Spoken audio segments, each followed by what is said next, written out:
तो साइंटिस्ट आगे एक्सरसाइज 8.1 का 13th क्वेश्चन स्टार्ट करते हैं।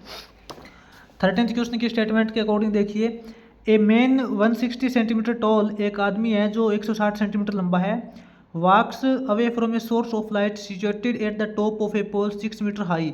यानी कि क्या है कि एक 6 मीटर लंबे पोल के ऊपर एक लाइट लगी हुई है, ठीक है। उससे एक आदमी 160 सेंटीमीटर लंबा दूर जाने की कोशिश करता है, वॉक्स अवे यानी कि उससे दूर चल रहा है, at the rate of 1.1 metre per second, यानी कि 1.1 मीटर पर सेकेंड की रफ्तार से उस पोल से दूर जा रहा है।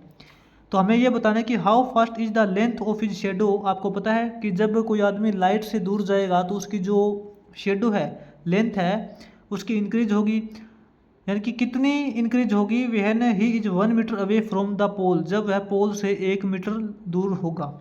तो साइंटिस्ट इसके अंदर ना एक बार तो डायग्राम बनाते हैं। मान लेते हैं कि अपने पास एक ये पोल है, अपने पास एक ये पोल दे रखा है जिसकी लंबाई जो है वो 6 मीटर दे रखी है। आपके पास ये खंबा है, 6 मीटर इसकी लंबाई है, और इस खंबे के ऊपर मान लेते हैं कि यहाँ पे कोई लाइट लगी हुई है, ठीक है, यहाँ कोई लाइट लगी हुई है और यहाँ कोई आदमी खड़ा है। मान लेते हैं यहाँ एक आदमी खड़ा है और इस आदमी की जो लंबाई है वो है 160 सेंटीमीटर। 160 सेंटीमीटर का मतलब होता है 1.6 मीटर, ठीक है। 1.6 मीटर लंबा एक आदमी यहाँ खड़ा है और वो क्या करता है कि इस खंबे से दूर जाने की कोशिश करता है। यहाँ खड़ा है, इस तरफ जाने की कोशिश करता है। जब वो इस तरफ जाएगा तो इसकी जो परछाई है वो इंक्रीज होगी। वो परछाई किस रेट से इंक्रीज होगी, यही हमें बताना है, ठीक है। तो देखते हैं।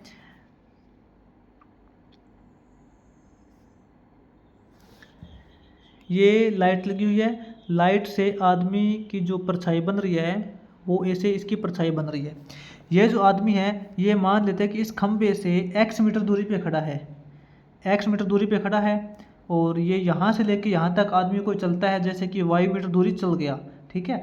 तो आप इसको बोल सकते हो ये आपका पॉइंट A है, ये आपका पॉइंट B है और ये आपका पॉइंट C है, ये D, इसको हम E बोल देंगे, ये पॉइंट हो जाएंगे। तो हमें बताना है कि ये आदमी जब यहाँ से इस तरफ चलने की कोशिश करता है तो इसकी जो शेडो है वाई, यानी कि ये जो शेडो है इसकी परछाई बन रही है वो किस रेट से इंक्रीज हो रही है, बस यही हमें इसके अंदर बताना है। तो देखते हैं साइंटिस्ट इसके अंदर। हाँ, एक बात और, इसने ये बोला है ना कि जो पोल से क्या करता है 1.1 मीटर पर सेकेंड दूर जाने की कोशिश करता है, यानी कि 1 सेकेंड के अंदर वो 1.1 मीटर दूर जाने की कोशिश कर रहा है वो आदमी। तो इसकी जो परछाई है वो किस रेट से चेंज हो रही है। तो इसके अंदर देखिए साइंटिस्ट सबसे पहले तो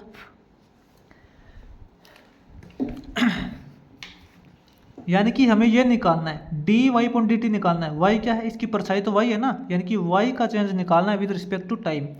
तो अपने पास दो ट्रायंगल बन रहे हैं, एक तो आपके पास ट्रायंगल हो जाएगा ACE और एक आपके पास ट्रायंगल हो जाएगा BCD।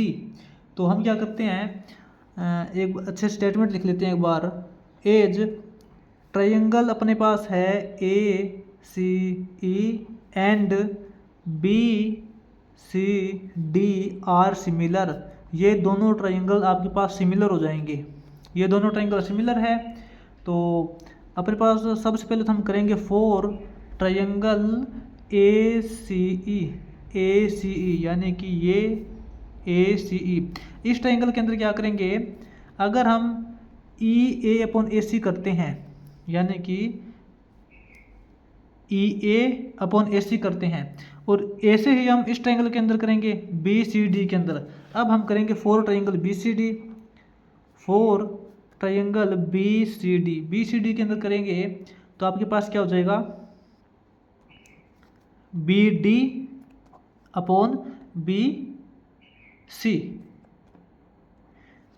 जब ये दोनों ट्रायंगल सेम हैं, ACE और BCD दोनों ट्रायंगल सेम हैं, तो ACE के अंदर हमने किया था AE/AC और इसके अंदर हमने किया था BD/BC।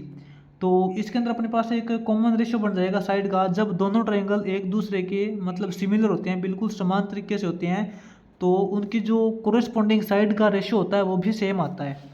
तो यहाँ पे EA/AC करेंगे, EA/AC करेंगे ई ए अपॉन ए सी करेंगे वो इक्वल टू हो जाएगा B D upon A B C, B D upon B C के इक्वल हो जाएगा, क्योंकि जब दोनों ट्रायंगल सिमिलर होते हैं तो उनकी कोरस्पॉन्डिंग साइड का जो रेशियो होता है वो इक्वल होता है। आपको ये बात पता होनी चाहिए, ठीक है।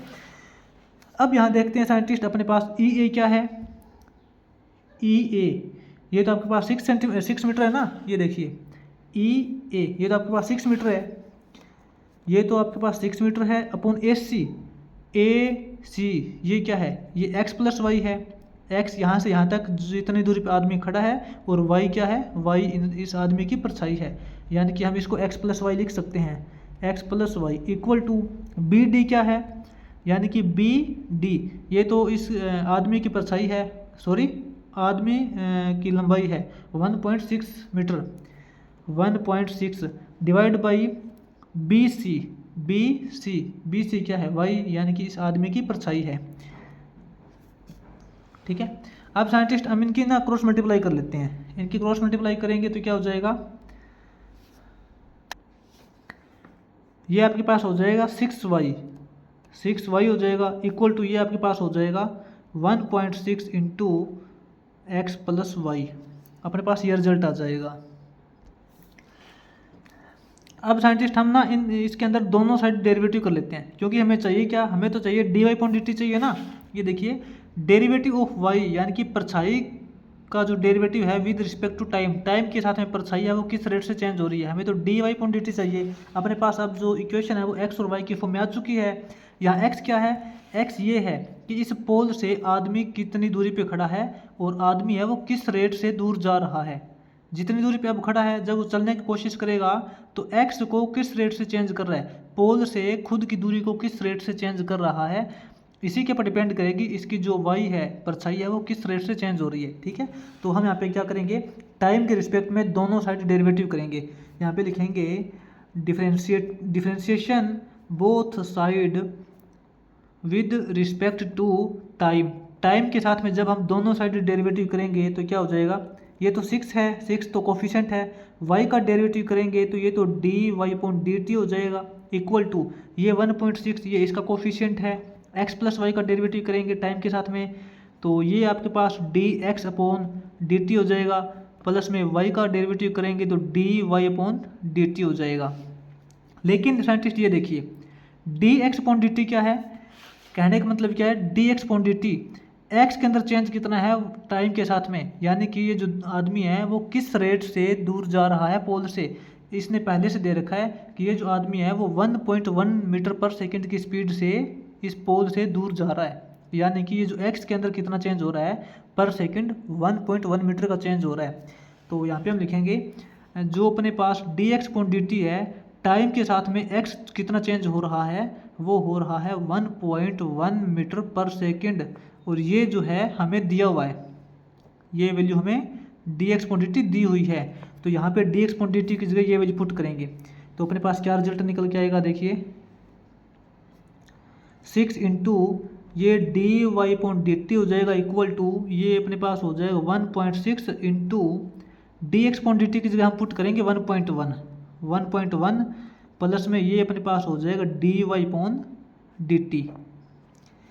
तो हमें तो यहाँ पे D Y upon D T निकालना है, इसको सोल्व कर लेना कैसे आएगा, 6 into D Y upon D T is equal to इसके अंदर मल्टीप्लाई करेंगे 1.6 इंटू 1.1 की मल्टीप्लाई करोगे तो साइंटिस्ट इसके अंदर क्या हो जाएगा, देखिए ऐसा करते हैं इसका पॉइंट हटा लेते हैं, इसका पॉइंट हटाएंगे तो चलो बाद में हटा लेंगे कोई बात नहीं, एक बार सीधा करते हैं 1.6 इंटू 1.1 प्लस में 1.6 की अब इसके साथ में मल्टीप्लाई करेंगे 1.6 into D Y upon D T.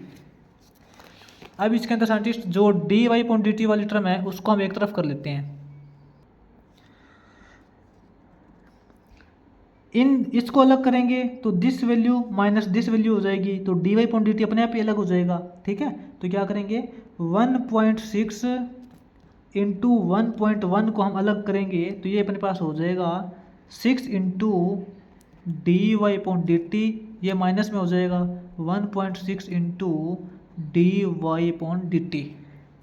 तो यहाँ से अपने पास 1.6 इंटू 1.1 इज इक्वल टू यहाँ से D Y upon D T common निकाल लेते हैं, D Y upon D T common निकालेंगे तो अंदर अपने पास बचेगा 6 माइनस 1.6, 6 माइनस 1.6 बनेगा। ठीक है, तो हमें यहाँ पे D Y upon D T की वैल्यू चाहिए, ऊपर यहाँ कर लेते हैं। हमें यहाँ से D Y upon D T की वैल्यू चाहिए, इक्वल टू में क्या है 1.6 इंटू 1.1 है, 1.6 इंटू 1.1 दे रखा है। इसको डिवाइड करने की दिस वैल्यू से, ये क्या है 6 माइनस 1.6 करोगे तो आपके पास रिजल्ट आएगा 3.4। ठीक है, आपको पता होना चाहिए 6 माइनस 1.4 करोगे 1.6 करेंगे तो अपने पास साइंटिस्ट यहाँ पे 4.4 आएगा, 4.4। बस इसको सोल्व करना है, अपने पास D Y upon D T आ जाएगा। D Y upon D T is equal to, यहाँ देखिए 1.6 है इंटू 1.1 है, इसका पॉइंट हटाएंगे तो 16/10 हो जाएगा, इसका पॉइंट हटाएंगे तो 11/10 हो जाएगा। 16 इंटू 11 करेंगे तो क्या आएगा, नोट करना, अपने पास ये हो जाएगा 16/10 इंटू 11/10 हो जाएगा। ठीक है, अब इसको डिवाइड करेंगे, 4.4 का मतलब है 44/10, इसको डिवाइड करेंगे 44/10 से तो मल्टीप्लाई हो जाएगा, 10 ऊपर चला जाएगा और ये 4.44 ये नीचे आ जाएगा, 44 नीचे आ जाएगा। ठीक है, इस 10 से ये 10 कट जाएगा, ये 44 है ना, तो 11 बन जा 11, 11 4 जा 44 और इससे अपने पास ये 16 कट जाएगा, तो 4.10 का मतलब है 0.4। तो D Y upon D T is equal to आया है 0.4 मीटर पर सेकेंड, यानी कि हर एक सेकंड में इसकी जो परछाई है वाई वो 0.4 चेंज हो रही है। ठीक है, हर एक सेकंड इसकी जो परछाई है D Y upon D T वो 0.4 मीटर पर सेकंड की स्पीड से चेंज हो रही है। एक सेकंड के अंदर ये वाई कितना चेंज हो रहा है, 0.4 मीटर पर सेकंड की स्पीड से इसकी जो परछाई है वो चेंज हो रही है, जब ये आदमी क्या करता है 1.1 मीटर पर सेकंड की स्पीड से इस पोल से ज़्यादा दूर चल रहा है। ठीक है ना, तो इसके बाद में साइंटिस्ट आगे इसका हम 14th क्वेश्चन करते हैं।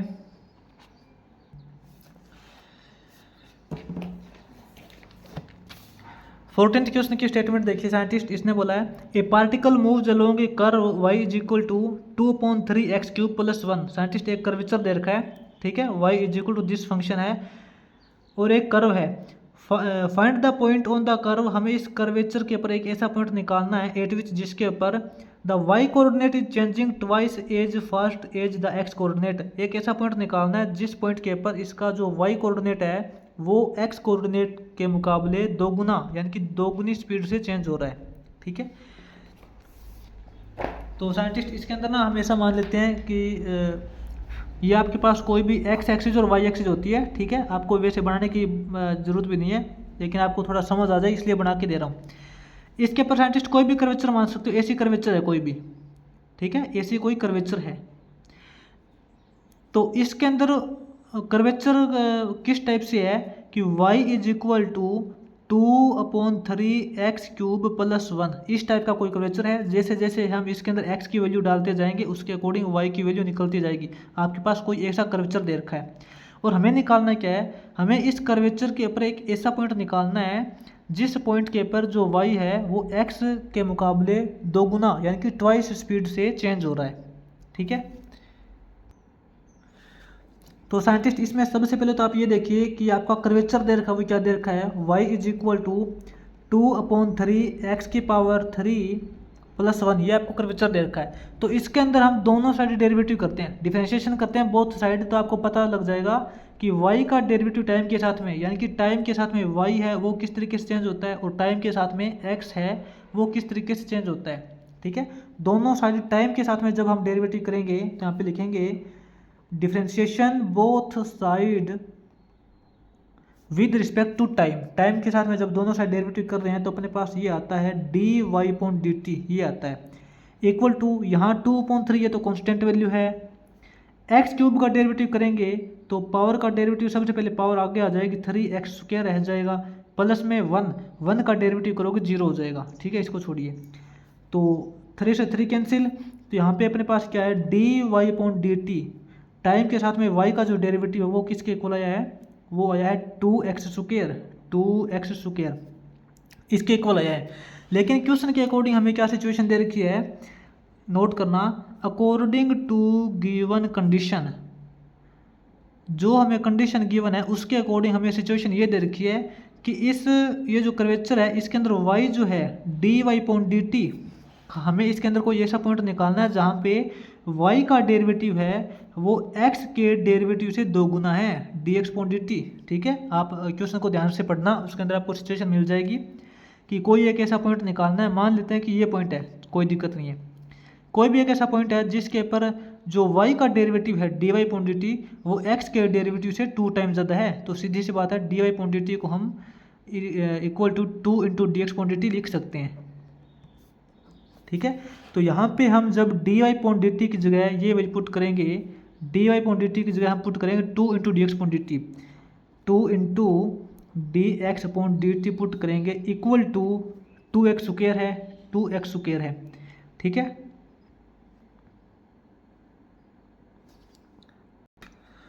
और साथ में साइंटिस्ट यहाँ देखिए, हमने इसका डेरिवेटिव किया था ना, बोथ साइड टाइम के रिस्पेक्ट में डेरिवेटिव किया था, ये तो अपने पास 3x² हो गया, इंटू यहाँ पे फिर x का भी डेरिवेटिव करेंगे तो dx/dt आएगा ना, क्योंकि x का भी टाइम के साथ में डेरिवेटिव करना पड़ेगा, तो यहाँ पे dx/dt आएगा, यहाँ भी dx/dt आएगा।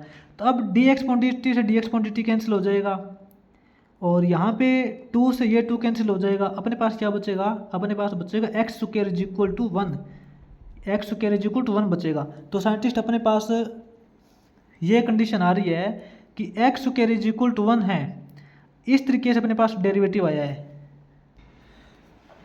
तो साइंटिस्ट इस कर्वेचर के अंदर देखिए, एक बार आप ये देखिए x² इक्वल टू 1 है, तो यहाँ से x की वैल्यू क्या हो जाएगी, x की वैल्यू अपने पास या तो प्लस हो सकती है 1 या फिर -1 हो सकती है, क्योंकि +1 का स्क्वायर करेंगे तो भी 1 आता है, -1 का स्क्वायर करेंगे तो भी 1 आता है। तो इसके कहने का मतलब है कि इस कर्वेचर के ऊपर x की वैल्यू +1 और x की वैल्यू -1 है, ये दो वैल्यू ऐसी है जिसके ऊपर जब x चेंज होगा तो x के मुकाबले y जो है वो उससे 2 गुना चेंज होगा।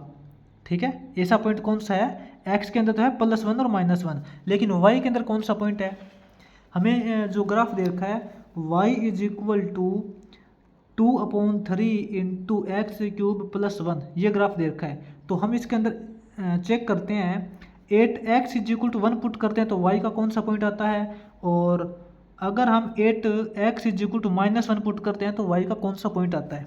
ठीक है, जब हम x की जगह 1 पुट करेंगे तो y की वैल्यू क्या आएगी, यहाँ पे नोट करना, x की जगह 2/3 इंटू x की जगह 1 पुट करेंगे, 1 का क्यूब करेंगे तो 1 हो जाएगा प्लस में 1, तो y इज इक्वल टू 2/3 + 1 करेंगे, 2/3 + 1 करके देख लेना, इसका आएगा 5/3, 5/3 हो जाएगा।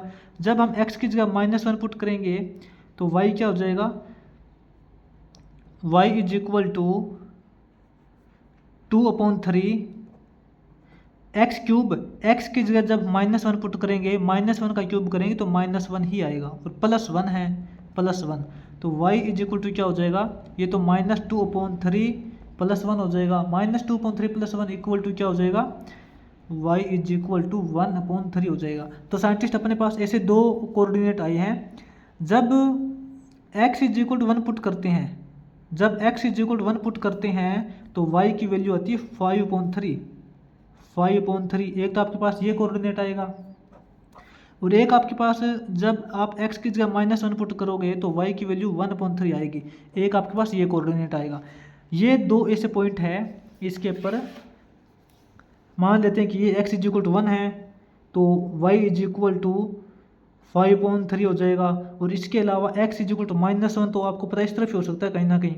ठीक है, एक तो ये और एक ये मान सकते हो, फॉर एग्जांपल ऐसे दो पॉइंट है जहाँ पे y है वो x से 2 गुना चेंज हो रहा है, यानी कि ट्वाइस, दोगुनी मतलब दोगुनी स्पीड से चेंज हो रहा है। ठीक है, तो आपके पास ये 2 पॉइंट हो जाएंगे। इसके बाद में साइंटिस्ट आगे इसका जो 15th क्वेश्चन है वो नोट करते हैं, देखते हैं।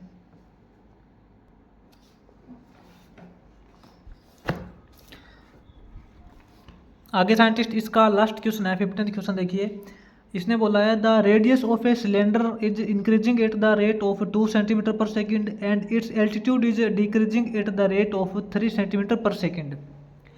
कोई साइंटिस्ट एक सिलेंड्रिकल शेप दे रखी है जिसकी रेडियस है वो तो 2 सेंटीमीटर पर सेकेंड की स्पीड से इंक्रीज हो रही है, और जिसका एल्टीट्यूड है, एल्टीट्यूड का मतलब होता है हाइट, ठीक है, जिसकी हाइट है वो 3 सेंटीमीटर पर सेकेंड की स्पीड से डिक्रीज हो रही है।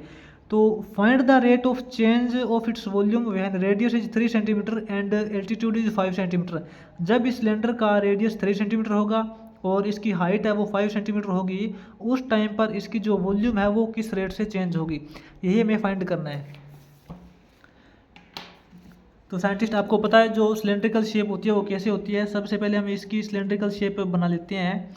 मान लेते हैं कि अपने पास ये एक सिलेंडर है, ठीक है, ये आपकी एक सिलेंड्रिकल शेप हो जाएगी।